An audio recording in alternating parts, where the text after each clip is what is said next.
Shyam steel flexi strong TMT बार, ये strong के साथ फ्लेक्सिबल भी है। आपदा मुसीबत कोई भी आए, ये घर को अटूट बनाए। जब टीएमटी फ्लेक्सी स्ट्रॉन्ग, तो घर रहे हमेशा के लिए स्ट्रॉन्ग। স্যার যে সহযোগিতা করলে কি বলবেন? স্যার কি বলবেন স্যার?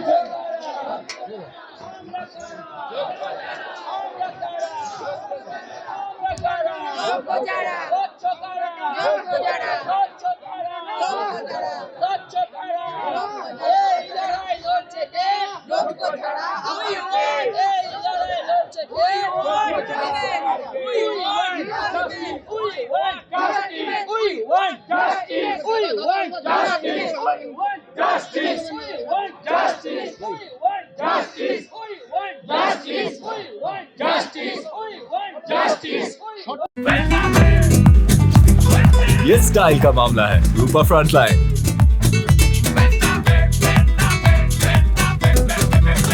সেই কেসটার জন্য কালকে রাত্রি থেকে আমাদের কাছ থেকে উপর থেকে একটা আবেদন এসছে চেয়ারম্যান স্যারের পক্ষ থেকে, যেহেতু উনি পার্টি ওনাকে যেতে হবে আর কেসটা যেহেতু আমাদের কাল রাতের আবেদন এসছে, আমরা সবাই ওটা আলোচনা করেছি ছাড়া উচিত একটু পিছিয়ে। আর সকালেও 2-3 বার আমাদেরকে এটা বলা হয়েছে, আবেদন করা হয়েছে যে যেহেতু কেসটা আমাদের যাওয়ার জন্য উনি বলছে, তো আমরা কী করতে চাই। তো এতক্ষণ পর্যন্ত আমরা আলোচনায় সিদ্ধান্ত এসেছি যে আমরা অবস্থানটা তুলব না এখান থেকে। অবস্থান যেমন আমাদের চলছে সেই অবস্থানটা চলবে, কিন্তু আমরা শর্ত সাপেক্ষে চেয়ারম্যান স্যারকে ছাড়ছি যে ওখানে কি আজকে হাইকোর্টে যেহেতু উনি আছে, হাইকোর্টে ওনাকে ছাড়াটা উচিত, যেহেতু আমাদেরই কেস। যেহেতু আমরা কোর্টের বেরোতে আটকে আছি, আমরা এমন কিছু কাজ করতে চাইছি না যেখানে আমরা কোর্টে আবার আটকে যাচ্ছি।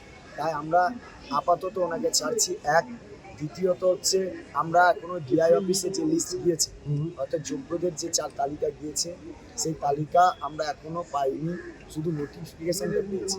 সেই তালিকার জন্য আমরা ওয়েট করব।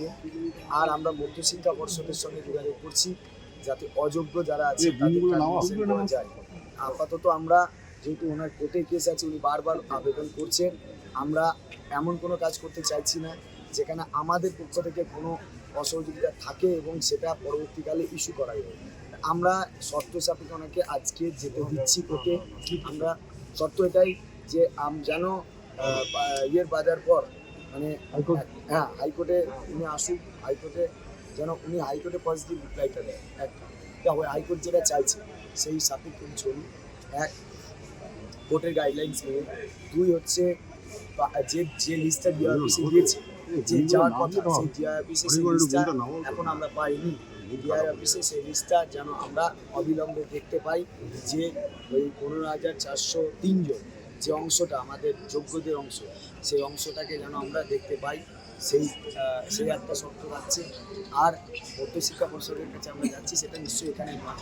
আর মধ্যশিক্ষা পর্ষদের কাছে আমাদের একটা দাবি আলাদা, যে অযোগ্যদের দাবি আপনি প্রতিনিধিরা কি মধ্যশিক্ষা পর্ষদে যাবেন? হ্যাঁ, আমরা যাবো আছি মধ্যশিক্ষা পর্ষদ। কখন যাচ্ছিল?